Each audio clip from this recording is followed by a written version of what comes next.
Hello friends, मैं पवन कुमार आपका स्वागत करता हूं आपके अपने YouTube channel HLV digital classes में। दोस्तों, मैं आपके लिए लेकर आया हूं 3 टाइप्स के 3 टॉपिक से बेहद महत्वपूर्ण सवाल जो आपकी परीक्षा की दृष्टि से बहुत ज़्यादा महत्वपूर्ण है। तो आप वीडियो को पूरा देखना और वीडियो को स्किप बिल्कुल मत करना। तो आइए शुरू करते हैं।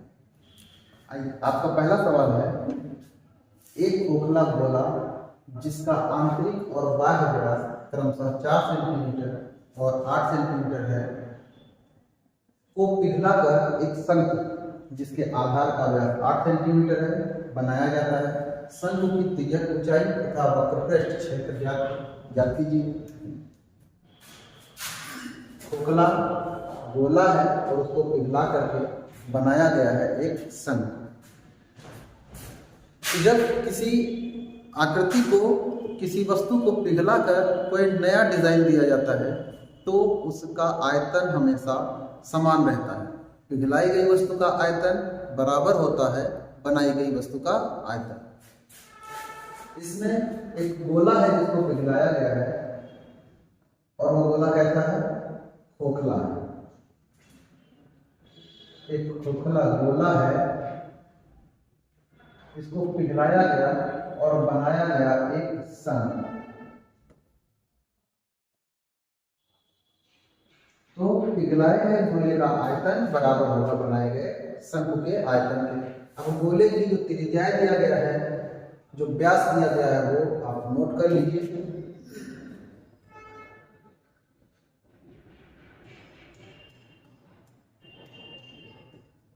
गोले का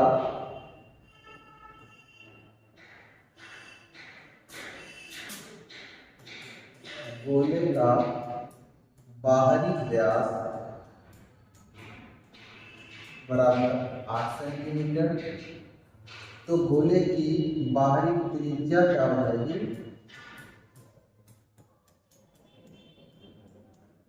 गोले की बाहरी त्रिज्या 4 सेंटीमीटर और गोले का आंतरिक व्यास,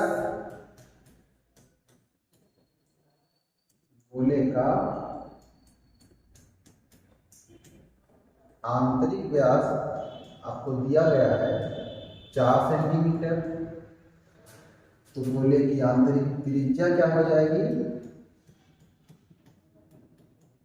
2 सेंटीमीटर। गोले का बाहरी व्यास 8 सेंटीमीटर, तो बाहरी त्रिज्या 4 सेंटीमीटर, आंतरिक व्यास 4 सेंटीमीटर, तो आंतरिक त्रिज्या की हो जाएगी 2 सेंटीमीटर। ठीक। जो शंकु बनाया गया है, अब शंकु के आधार का व्यास बनाए गए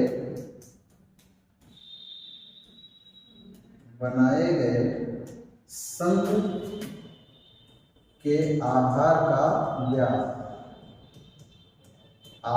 का व्यास बराबर 8 सेंटीमीटर।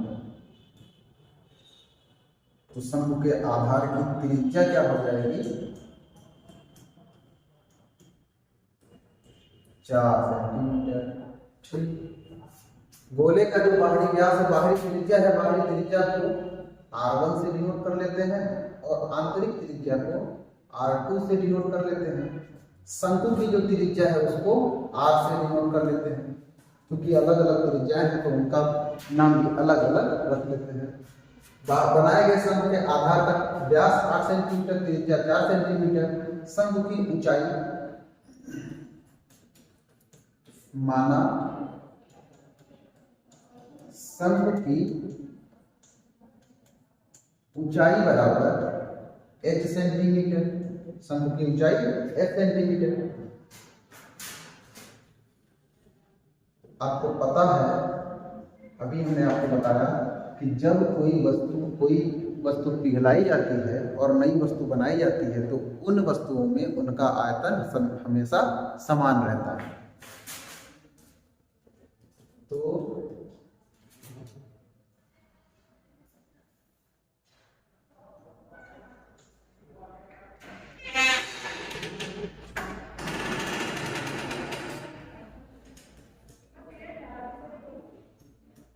बनाए गए शंकु का आयतन, बनाए गए शंकु का आयतन बराबर पिघलाए गए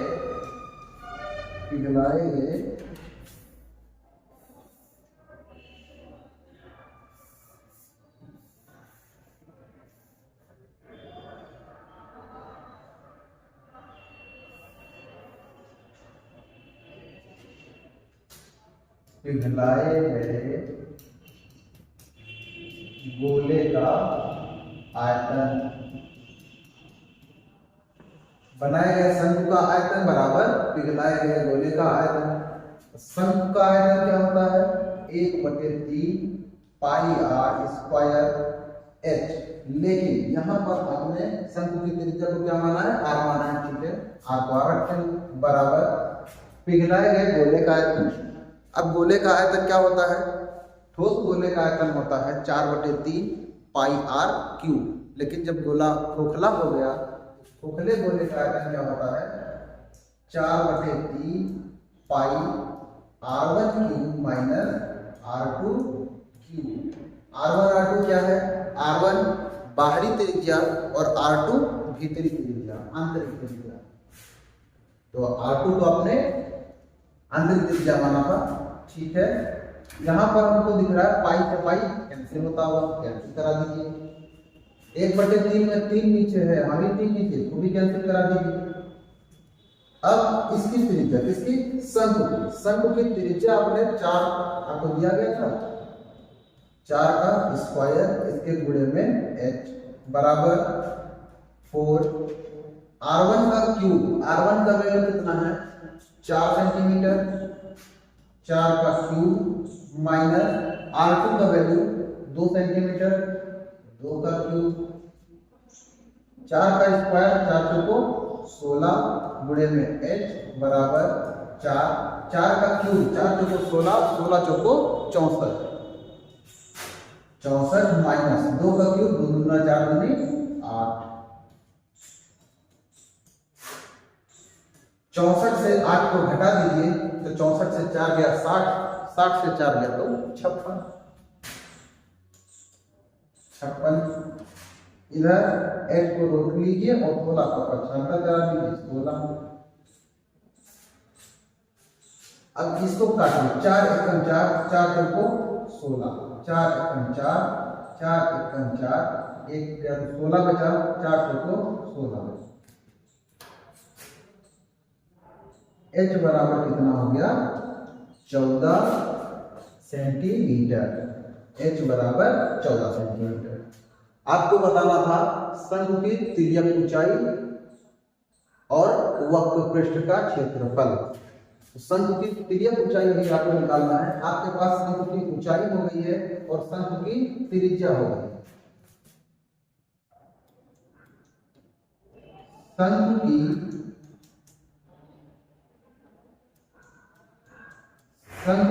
तिर्यक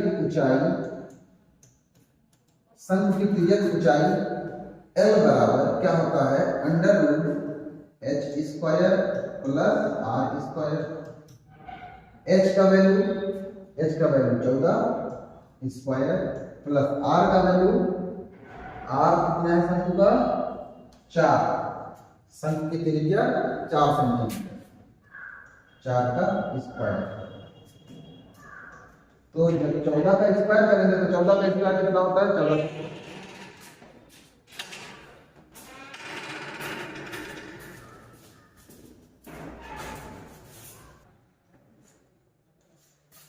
14 का स्क्वायर कितना होता है? 196 प्लस 4 का स्क्वायर 16, 196 प्लस 16। इसको आप ऐड करा दीजिए।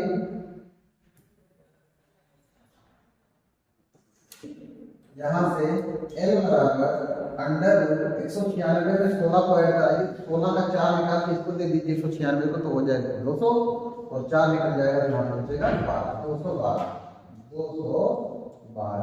212 का आप फैक्टर करा लीजिए। 212 का फैक्टर, 212 को आप क्या लिख सकते हैं? 2 गुणे 106, 106 को क्या लिख सकते हैं? 2 गुणे 53, 2 गुणे 53,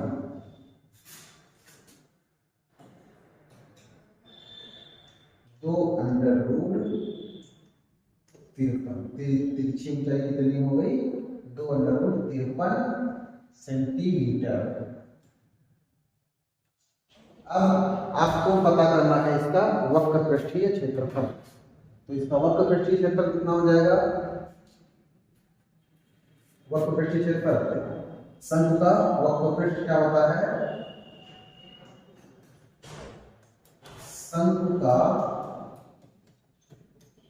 वक्र पृष्ठ पाई आर एल, पाई का वैल्यू 22/7 गुणे आर का वैल्यू 4 सेंटीमीटर और गुणे में एल का वैल्यू है 2 अंडर रूट में 53। तो देखिए 7 से कुछ कटने लायक नहीं दिख रहा है, तो 22 का पूरा करा दीजिए। 2200 को 88 दूना 176, 2200 4 दूनी 8, 8 दूनी 16 6, 80 लाया 1, 8 दूनी 16 में 176/7 अंडर रूट 53। ये शंकु का वक्र पृष्ठ, शंकु का वक्र पृष्ठ 176 अंडर रूट 53/7 सेंटीमीटर स्क्वायर। ये आपका आंसर हो जाएगा। शंकु का वक्र पृष्ठीय क्षेत्रफल 176/7 अंडर रूट 53 सेंटीमीटर स्क्वायर। ठीक है, बढ़ते हैं अगले सवाल की तरफ।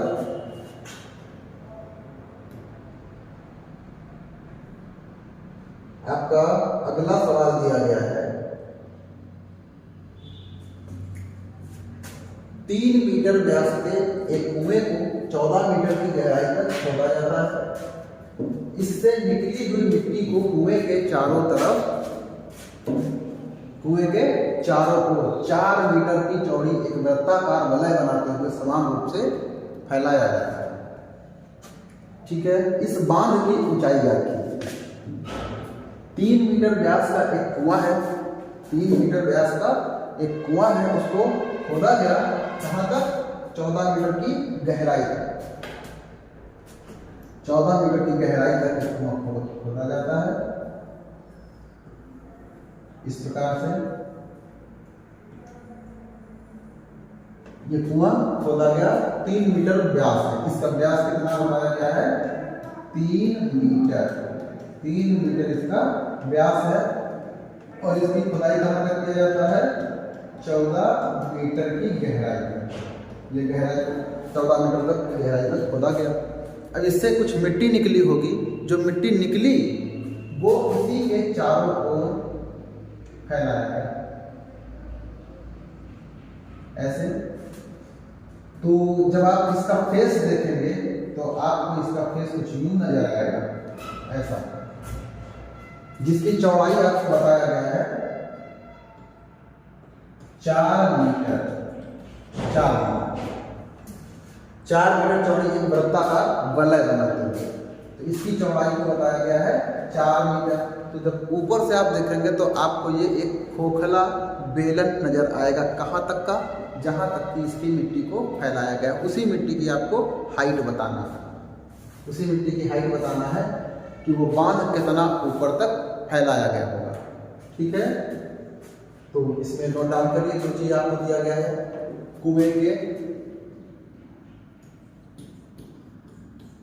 कुएं का व्यास आपको दिया गया है। कुएं का व्यास कितना दिया गया है? 3 मीटर। कुएं का व्यास है 3 मीटर, तो कुएं की त्रिज्या कितनी हो जाएगी?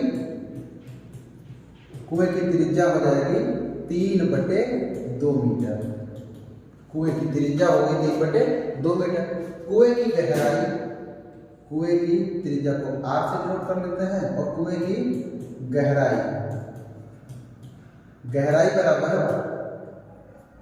गहराई माने खोदा गया जो कुआं है उसकी ऊंचाई 14 मीटर। तो दोस्तों जो मिट्टी निकली होगी उसका आयतन उतनी ही मिट्टी को उस कुएं के चारों ओर वलय बनाते हुए लगाया गया होगा। तो कुएं की खुदाई में निकली हुई मिट्टी उसका आयतन बराबर होगा फैलाई गई मिट्टी का। ठीक है।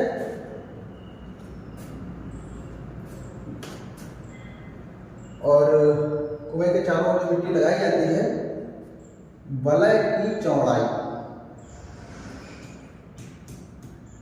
वलय की चौड़ाई, वलय की चौड़ाई 4 मीटर, वलय की चौड़ाई 4 मीटर। अब इससे आप पहले यहाँ से समझिए फिगर से 4 मीटर हो गई वलय की चौड़ाई। फिगर थोड़ा बड़ा बना लेते हैं।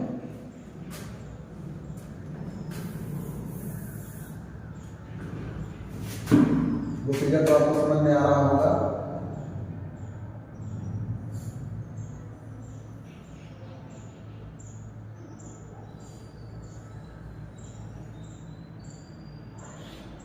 ये है इसकी चौड़ाई जिसको 4 मीटर बोला गया है।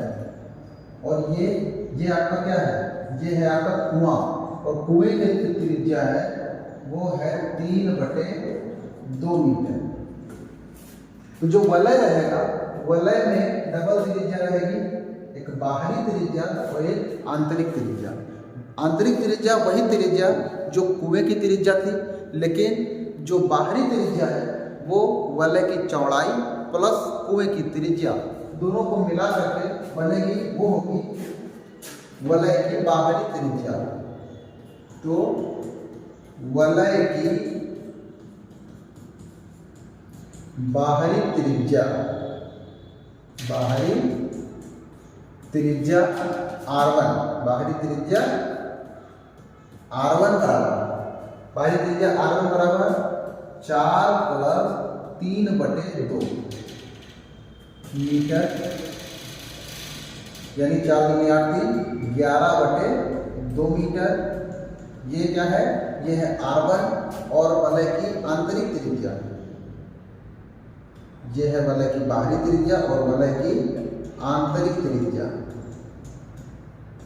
आंतरिक त्रिज्या, आंतरिक त्रिज्या वही त्रिज्या जो कुएं की त्रिज्या है, और कुएं की त्रिज्या कितनी है 3/2 मीटर, 3/2 मीटर। इसको R2 कहते हैं। ठीक है।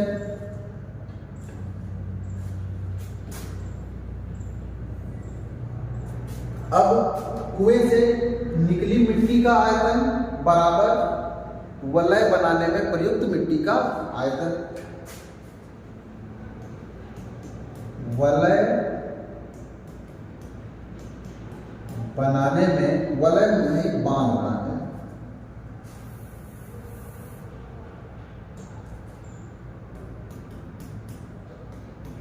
बांध बनाने में प्रयुक्त मिट्टी का आयतन, प्रयुक्त मिट्टी का आयतन बराबर खोदी गई मिट्टी का आयतन, खोदी गई मिट्टी का आयतन। अब कुएं में जब बांध को बनाया गया, बांध में प्रयुक्त मिट्टी का आयतन, अब बांध किस तरह से बना है, खोखला बेलन के जैसा। तो खोखले बेलन का आयतन क्या होता है, खोखले बेलन का आयतन क्या होता है, पाई R1 square minus R2 square bracket के बाहर H। क्यों, क्योंकि पाई R1 square H minus pi R2 square H बराबर खोदी गई मिट्टी का आयतन, यानी कुएं का आयतन। कुआं कैसा है, वो भी बेलन के आकार का है, तो कुएं का आयतन क्या लिखेंगे लोग, पाई। अब देखिए यहाँ पे H भी अलग अलग है, तो वलय की जो ऊंचाई है, यहाँ नोट कर लीजिए, वलय की ऊंचाई, वलय की ऊंचाई को हम लोग डिनोट कर लेते हैं इसकी गहराई तो h है तो इसको h1 कह लेते हैं। चलिए h1 हो गया। खोदी गई मिट्टी का आयतन pi r square h, pi r square h. ठीक, पाई से पाई को कैंसिल कर दीजिए। R1 कितना है 11/2, 11/2 का स्क्वायर माइनस R2 कितना है, R2 यानी कुएं की त्रिज्या, और कुएं की त्रिज्या कितनी थी, कुएं की त्रिज्या कितनी थी 3/2 और आंतरिक त्रिज्या 3/2 सेम है 3/2 इसका स्क्वायर, और बाहर इसके गुणे में h1 बराबर r स्क्वायर, कुएं की त्रिज्या कितनी 3/2 का स्क्वायर और इसके गुणे में इसकी ऊंचाई यानी 14। चलिए 11 121 बटे में 2 दूना 4 माइनस 3 3 9 बटे 2 दूना 4, इसके गुणे में h1 बराबर इधर 3 3 9 बटे 2 दूनी 4 गुणे में 14, 4 2 1 2 2 दूनी 4 और 2 सती 14, यहाँ ये 1 नहीं, 2 दूनी 4 2 सती 14। इधर एलसीएम लीजिए कितना 4, 121 माइनस में 9 बाहर गुणे में h1 बराबर में 9 गुणे 7 बटे में इसके 2। 121 से 9 गया तो कितना बचा 112, और उस 112 को भेजने वाले हैं आप उधर कितना है 9 गुणे 7 बटे में 2, 4 इधर से उधर जाएगा तो ऊपर गुणा कराएगा, और यहाँ से कितना बचा 112 आएगा वो नीचे आएगा। 2 से काट लीजिए, 2 1 2 2 दूनी 4,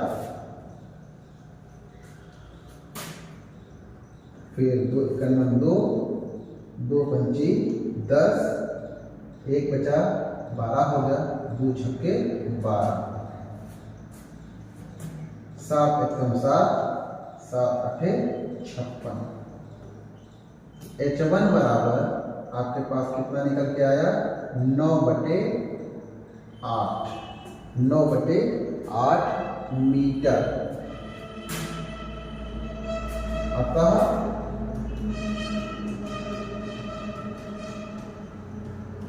बांध की ऊंचाई, जो ऊंचाई है वो कितनी आई है 9/8 मीटर। ये आपका आंसर। बांध की ऊंचाई को ही पूछ रहा था। बांध की ऊंचाई कितनी हो गई 9/8 मीटर। अगर आप इसको काटना चाहते हैं तो काट भी सकते हैं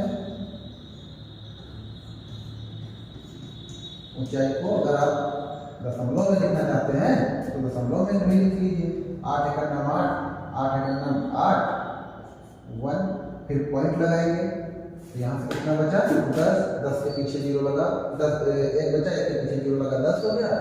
फिर से 8 × 8 2 बच गया 20 हो गया, 8 दूनी 16, 4 बचा 40 हो गया, 8 पंचे 40, 1.125 मीटर। आप ऐसे भी लिख सकते हैं। ठीक है दोस्तों, चलते हैं अगले सवाल की तरफ।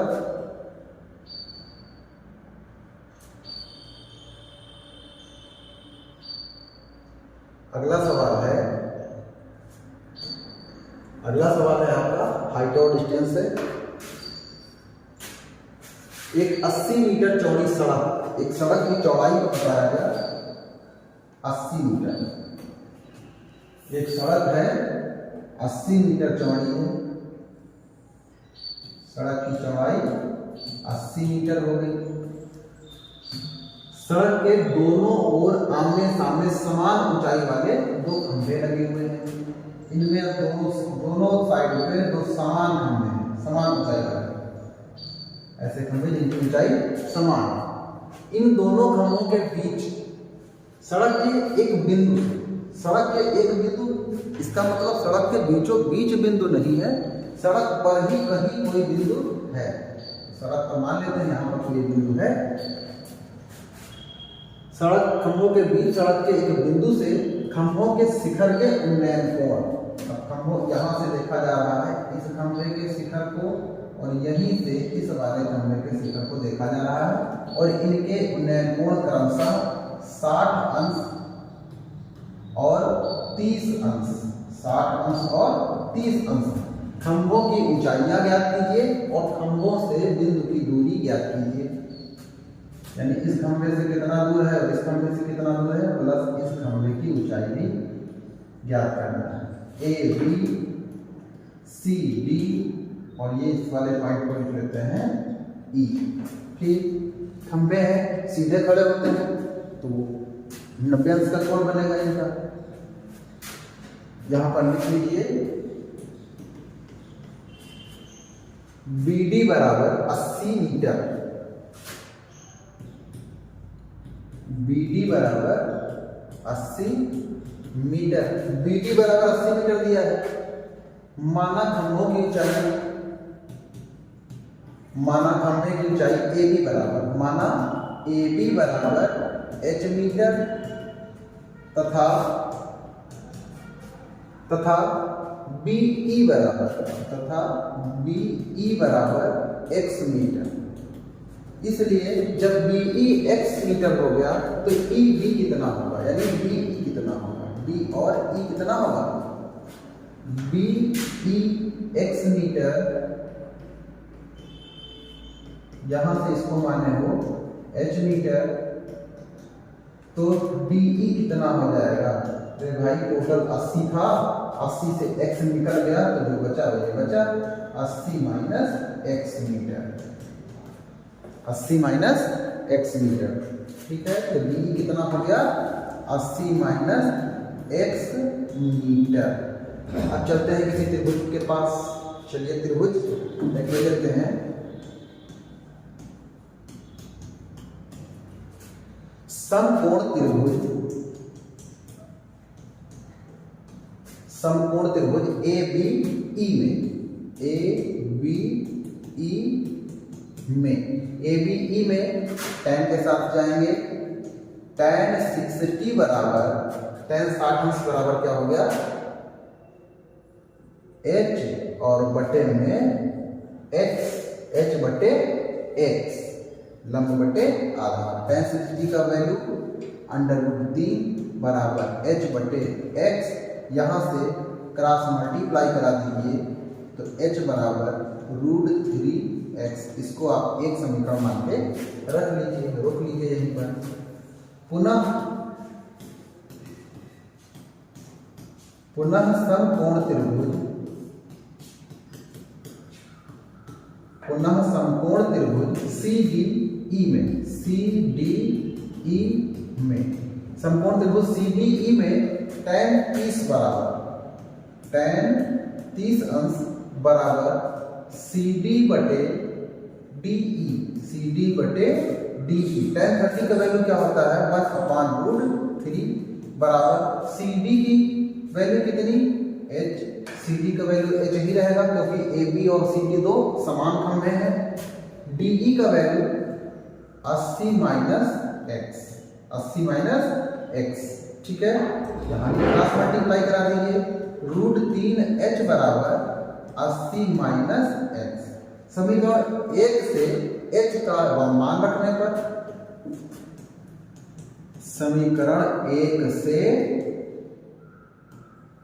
h का मान रखने पर √3 यहाँ पहले से है, इसके गुणे में आएगा √3x बराबर में 80 माइनस एक्स।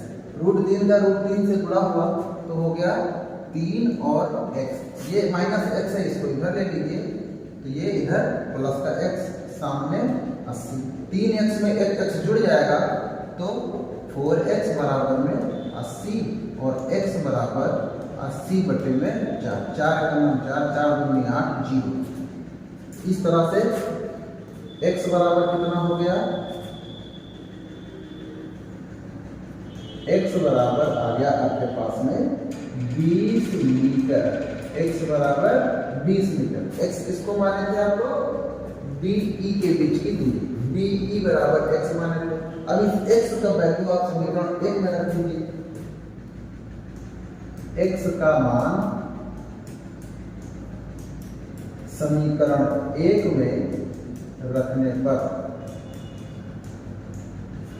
समीकरण कितना है, h बराबर √3 और x का वैल्यू कितना लिखते हैं आप 20, तो h बराबर हो जाता है 20 √3 मीटर, यानी खंभों की ऊंचाई,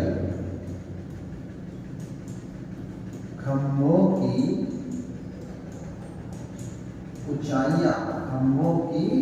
ऊंचाइयां कितनी हैं 20 √3 मीटर, तथा बिंदु, खंभों से बिंदु की दूरी